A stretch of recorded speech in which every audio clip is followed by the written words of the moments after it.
Hello, everyone, and thank you for joining us during the Lytham Partners Fall 2024 Investor Conference. My name is Roger Weiss, and I'm a Vice President of Lytham Partners. In this presentation, we welcome Unicycive Therapeutics, NASDAQ ticker symbol UNCY, and with us today is their Chairman CEO, Shalabh Gupta. Prior to founding Unicycive, Dr. Gupta was active in various roles on the business side of medicine, including founder and chief executive officer of Unicycive, a commercial strategy role at Genentech, and in equity research covering U.S. pharmas at UBS and biotech at Rodman. Dr. Gupta holds both an MD degree and MPH in healthcare finance and management, and was an attending physician at NYU Medical Center and a clinical faculty member at the NYU School of Medicine. All right, Shalabh, let's begin. First of all, welcome. Thank you.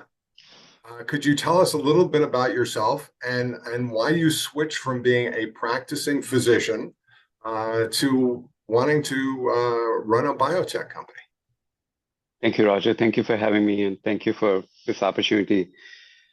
As you pointed out, being a physician was where I started my career. And as a physician, when I started my training, I realized that doing what I was doing, I could only affect and help a few patients at a time.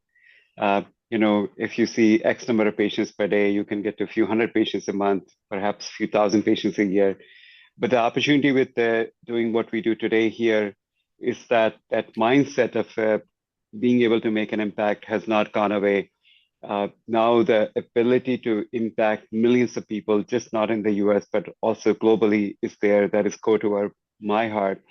And the second part, Roger, from very early on my life, I was very intrigued, interested, and motivated to learn about the sciences, especially biological sciences. So those two facts are still there as a part of what we do, and it keeps really, really an inspiration for me to wake up every day morning and think about how I can bring this product to market and bring our products to market. That's wonderful. Let's talk now specifically of Unicycive.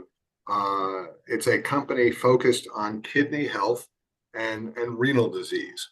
And the lead drug that you guys have right now is something called OLC. Could you just kind of describe what OLC is, and then we'll ask some more questions about it. Sure. OLC is a chemical name. It stands for oxylanthanum carbonate. And I will take a minute or two to tell you the origin story of the OLC and how it came into being where it is today. So, Roger, by way of background, this drug was being developed originally at a car battery company called Altair Nano. They were interested in finding ways to make the size of the batteries smaller. As you know, today we have electric vehicles all over the world, and we can drive electric vehicle without having to worry about charging every 10, 20 miles. Back in the day, electric vehicles were not reality because if you want to drive a electric car, you would have a size of the battery which is the size of a truck. So in other words, you can't drive a car to have a battery in the back of the car with the size of truck. That wasn't feasible. So this company was focused on making things smaller. And that's the proprietary nature of our technology. Our drug is based out of lanthanum. Lanthanum was originally approved as a drug called lanthanum carbonate, which is sold by a trade name Fosrenol. In 2004, the drug was approved. Altair found a way to make lanthanum smaller in size, and that's a nanoparticle technology. Then it was developed at another biotechnology company called Spectrum Pharmaceutical. Spectrum has spent millions of dollars over roughly close to a decade advancing that developed the technology from Altair to bring into form of a drug that can be given to people, make it safe, make it smaller, do all the necessary work that was required by the FDA to make a drug that was then tested in phase 1 clinical trial.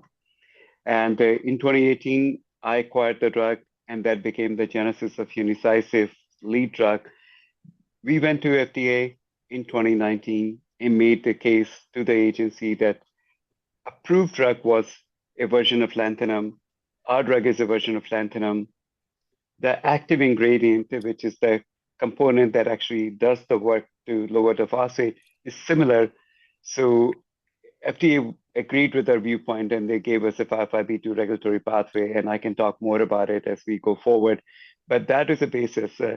Origination on a nanoparticle technology, drug being developed, having had done phase 1 clinical trial, and then us bringing this drug to Unicycive and advancing the drug as a 505(b)(2) pathway. If I could take a minute to tell you a 505(b)(2) pathway for those of us who are not doing a biotech drug development every day, that will be helpful. Is that okay with you, Raj? Please. So think about this. There are many ways a drug can be developed. At the end of the day, the first and primary concern that any regulatory agency will have is around safety. The first rule of medicine is do no harm. So 505(b)(2) pathway requires us to do two things. One is to show that our drug is similar to the approved drug in terms of efficacy. Concurrently, it is similar to the approved drug in terms of tolerability. But if you meet those checkpoints, then FDA says, yes, you may be a new chemical entity, but you could go through the expedited regulatory pathway in that you do not have to run multiple phase 2 and multiple phase 3 trials. And that is how we were able to bring this drug. We believe in our heart of heart that the sooner we can bring the drug to market in an expedited fashion, the more impact we can make in patients' life. It also helps to our investors, to stakeholders like physicians and patients to see this drug on the market. After acquiring the drug in 2018, we ran 2 clinical trials. The first one was completed in 2022, which was showing that our drug, when given to healthy volunteers, has a similar efficacy as approved drug, which was Fosrenol. And most recently, we completed a tolerability trial, wherein it's a single-arm study where we gave a drug to a number of patients who are in chronic kidney disease on dialysis, and we were able to see a really impressive tolerability data. Well, that's very impressive. In terms of clearly you've made strong progress getting the drug moved forward toward commercialization. Can you talk to us about more specifics in terms of that progression and recent key developments in terms of next steps? Absolutely. Roger, this clinical trial that we recently ran, it gave us a glimpse of what we all already believed in our heart, believed based on that data we've seen in preclinical data. This clinical trial was done to evaluate tolerability. So the primary goal of the trial was to see how well our drug does in patients. The ask from the agency was to run 60-patient trial. We ended up evaluating 71 patients who met the criteria of the trial, so much more than what was a requirement. Because when you start a trial, you can't always predict how many patients will be on the drug and how many will, from the trial, they may not continue on the drug. But there were 3 key points, and I have a corporate deck that I could show to you in this presentation. There were 3 key points that I wanted to share with you. They were really impressive and something that we didn't anticipate going into trial. And we feel really, really confident and comfortable that we have a very strong target profile of the drug. Because at the end of the day, we wanted to meet the requirement that agency asked us to do. But this also gives us a confidence that if we were to bring this drug to market next year upon approval, the drug can help patients. With the clinical trial data gave that confidence. And if you would allow me, I'll show you with 3 slides. So these are the slides that are in a corporate presentation. So they are publicly available. Talk about the safety and tolerability, which was a key endpoint. The tolerability, which was a primary endpoint, from FDA's perspective, the tolerability is defined as something that requires patient to discontinue the drug. And in our study, the discontinuation rate was 5 out of 86. In other words, there were only 5 patients who discontinued the drug for any reason. And this is a 6%. If you recall, I mentioned earlier in presentation that we are a comparing ourselves to an approved drug which was based out of lanthanum, which was on the market since 2004. So comparing to the approved drug, which is fosrenol, this tolerability scores pretty favorably because the fosrenol discontinuation rate is 14%. So that's point number one, impressive tolerability profile. But on the green here, the table that you see, there are two other factors, two other data points we gathered. One was related to diarrhea. We found that on our drug, patients have diarrhea, which is 9%, and vomiting is 6%. These are number of patients divided by 86, because if any patient took a drug, even one dose, we consider them to be the right number in terms of denominator for tolerability or safety profile. So these were 86 people who took the drug, but the 71 patients continued the drug for 4 weeks, and we can talk about that. But to be more conservative and to be looking for any signal for safety, we took any patient who ever took a single dose of the drug. So that's a 5 out of 86 as a discontinuation rate. Then you see that diarrhea of 9%, vomiting of 6%. The point then becomes is that, okay, I see these are very small incidents of diarrhea and vomiting, but how does it compare to the rest of the drugs that are on the market? So I bring you the next slide, which is the package insert of all FDA-approved drugs. And package insert means this is what is on the label of the drug. This is not comparing apples to oranges. This is not taking one study from one place and another study from another place. What is comforting and really impressive here, which I would like to call out, is that if you look at all approved drugs, more importantly, if you look at the approved drug, Renvela, which is the market leader, is currently prescribed to more than 50% of patients are on Renvela in the market, and not just in the US, but globally. If you compare to Renvela, fosrenol, which is here because our drug is not approved, so it's not, the package insert is not there, not yet till that approval happens. Fosrenol, if you compare to fosrenol, you see fosrenol as it is one of the lowest adverse event profile. Our drug is even better in this clinical trial in this small patient population compared to fosrenol. More importantly, if you look at the vomiting and diarrhea here, you look at vomiting of 22% and diarrhea of 19%.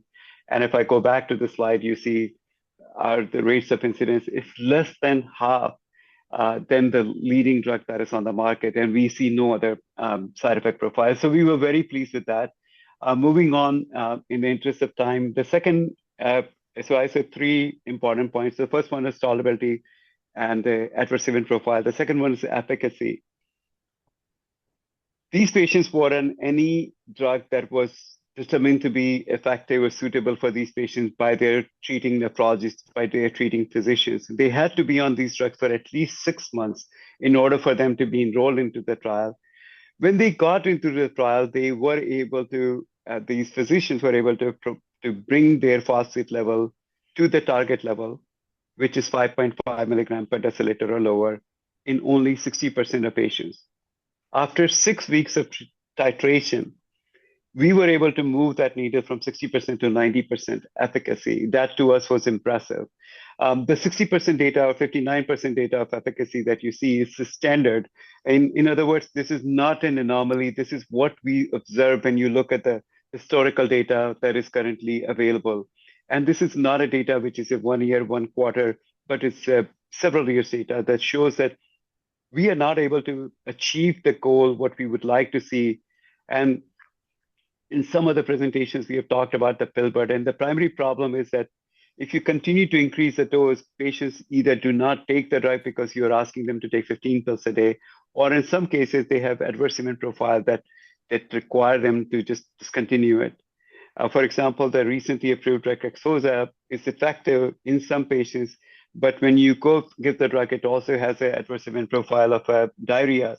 It doesn't mean it's not a good drug. It's just that it's not going to be effective for many patients because diarrhea is not something that many patients can tolerate. The third part that I talked about it in terms of what was surprising / impressive to us from this study was that doses. We find 500 milligram tablet 3 times a day is efficacious in roughly 69% of patients. 500 milligram tablet is a starting dose. Phosphate lowering drugs, all drugs that are on the market, they are titrated, which means that you start the patient on a lower dose and you slowly increase the dose. Our drug, if approved, would come in three dosage strength: 500 milligram, 750 milligram, and 1,000 milligram. In this trial, we started the patients on 500 milligram 3 times a day. Roughly 69% of patients were able to be controlled by 500 milligram TID doses, which is impressive to us, primarily not because of the doses alone, because what we find that these are the three small pills, and as the size of these pills, if you think about baby aspirin, that's a small size of a tablet. And that is in the context of what is out there in the market. Patients have to take sometimes 6 pills, the 9 pills. These are starting doses if they get titrated up. So 6 pills if they're starting on, by the time they maintain their effective serum concentration, some of these patients are taking 15 pills. And as I've said again, and I will say it again in this presentation, patients want to do the best they can do. They do not want to suffer side effects. Their physicians want to do the best for the patient. But it would serve nobody that we have innovation if patients cannot take the drug. And the biggest challenge for this class of drug is that we are asking patients to take a large number of pills. That's a big problem, number one.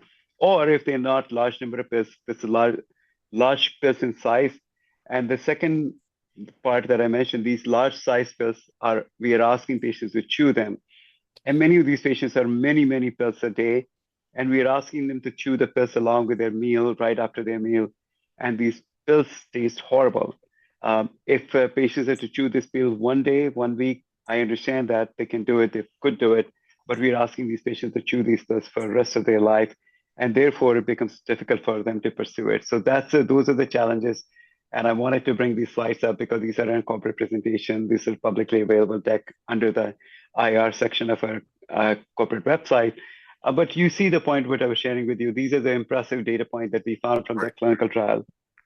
And So that if gives us more confidence too. I was going to say, if I could summarize, you have against the standard of care, a significantly better side effect profile, efficacy that looks superior, and most importantly, taking the first two in effect. When you look at the type of tablets one is administering to the patients, a lot easier on the patient who are pretty sick people to begin with. These are not, it's not a mild issue they're dealing with.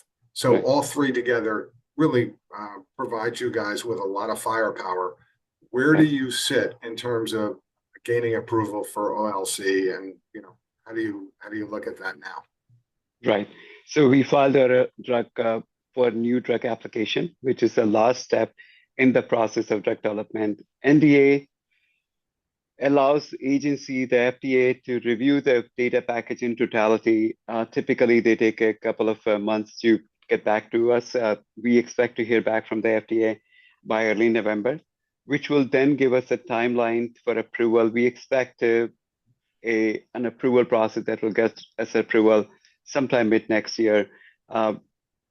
Exact date, we will know early November what the date looks like. And that date then sets the timeline clock, if you will, about the approval. And we believe that we can bring this drug to market mid next year. And when we talk about bringing something to market, it also then kind of pulls in the next question, which is, when you're thinking about commercialization, can you talk a little bit about the market opportunity here and how you see it? Yes, absolutely. So the good thing about our drug and our company in general is that I talked about acquiring the drug from another company. We were very thoughtful that we didn't want to pursue a market opportunity that is small, and because in that case you develop the drug and you will help patients, but then investors do not have an opportunity to see the big market potential. In the United States, roughly 500,000 patients are on dialysis every year. Of those 500,000, that is 500,000 patients, 400,000 patients need something to lower their phosphate. So that's the number of patients. And this number is continuing to increase every year, year over year. It's not going down because chronic kidney disease is an outcome, not necessarily the precursor, but it's an outcome for diseases like high blood pressure, hypertension, coronary artery disease, diabetes, which in turn are sometimes mediated by lifestyles and obesity. All in all, chronic kidney disease affects roughly 15% of US population. That's a lot of people, and 500,000 of those patients are in the last stage of chronic kidney disease, which is on dialysis. This is over 1.2 or 1.25 billion. This is 2021 number, $1 million sales of these drugs in the United States alone. We believe by bringing this drug to market, we can make an impact for patients and also make an impact for physicians who then have the ability to prescribe the drug.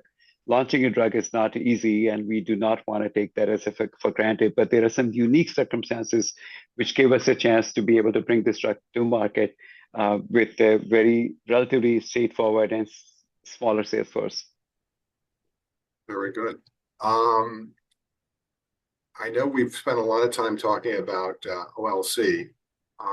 Can you talk about what else is in the pipeline and might be behind it, and kind of what's going on there? We have a second drug, which is a drug called Uni494. It is currently in phase 1 clinical trial in the UK. We are running the trial in healthy volunteers. It has two components. The trial has a SAD part, which is single ascending dose, where you keep increasing the dose to see how subjects are tolerating. And then there are multiple ascending dose. In that, you give a subject, these are healthy volunteers, let's say X milligram dose for a few days in a row. So you are giving multiple ascending dose. So SAD part was completed. We are in the process of finishing a MAD part, which is multiple ascending dose.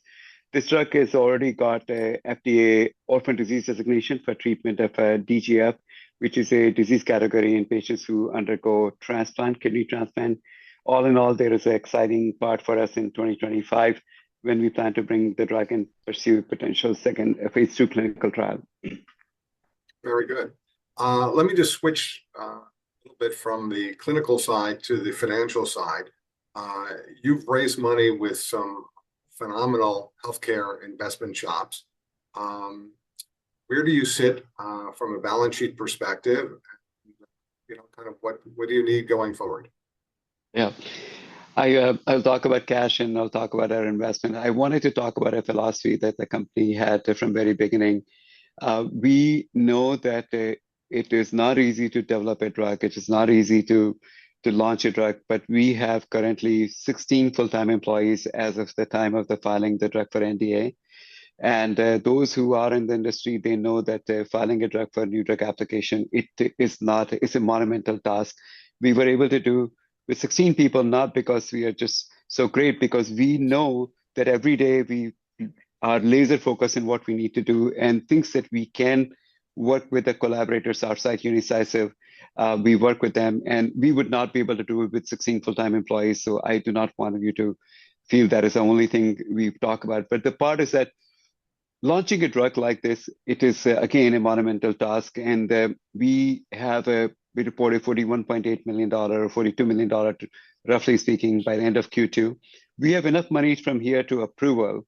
Upon approval, we have potential warrant tranches that can be exercised and then bring additional money. But we want to miss not a single beat from here till the drug gets approved. There are things we can do.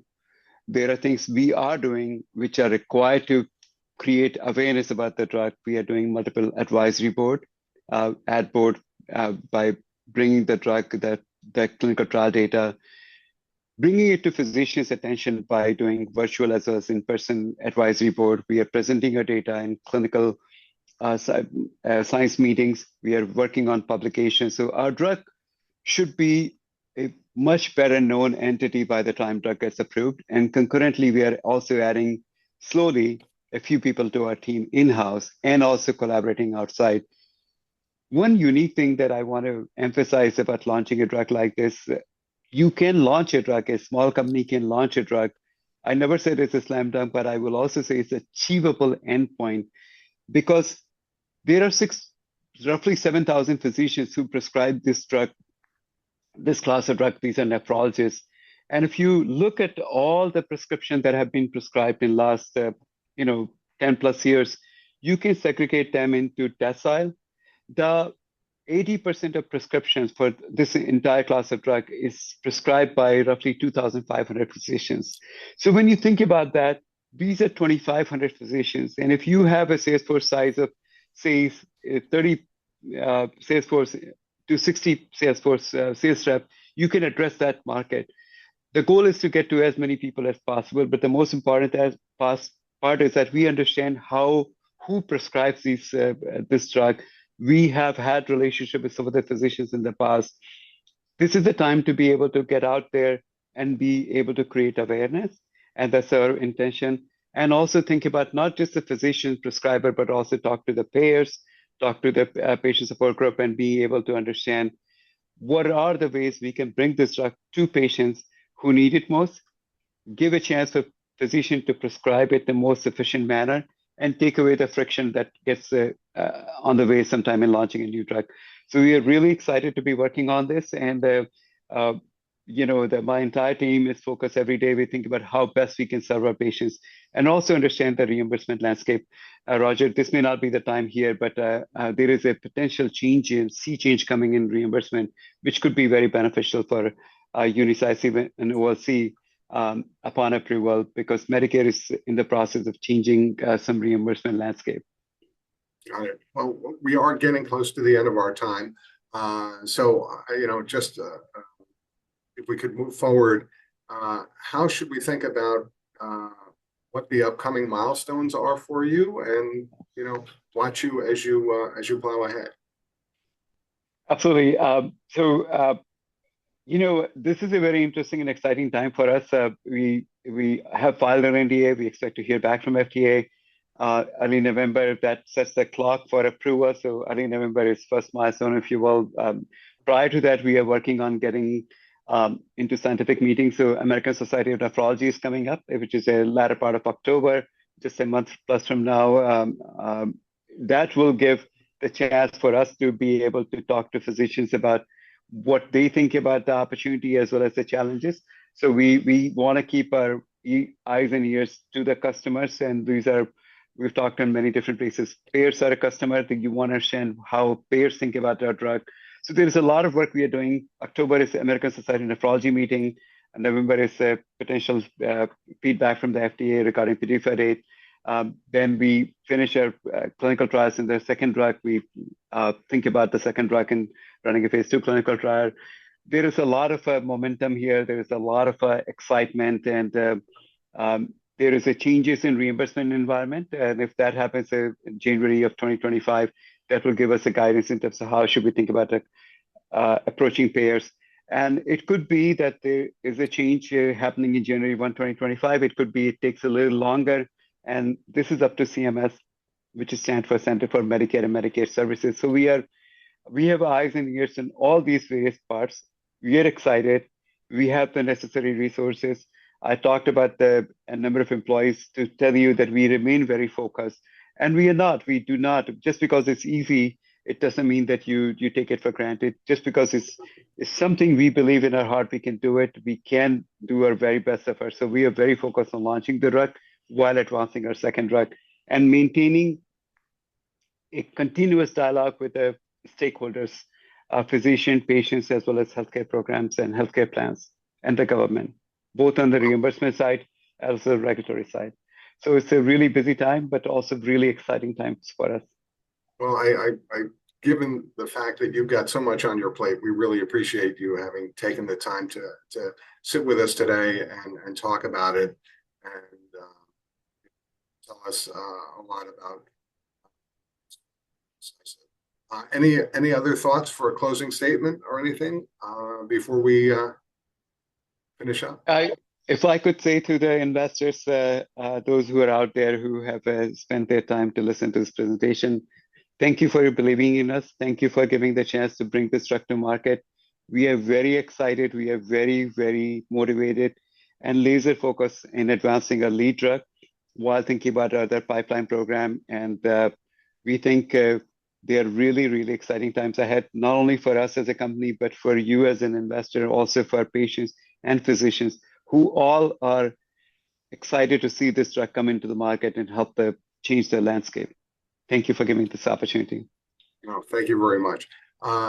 Shalab, again, we thank you for joining us here at the conference and speaking about Unicycive, both its lead drug, its other drug, its opportunities, and obviously some lots of things happening in this month of October.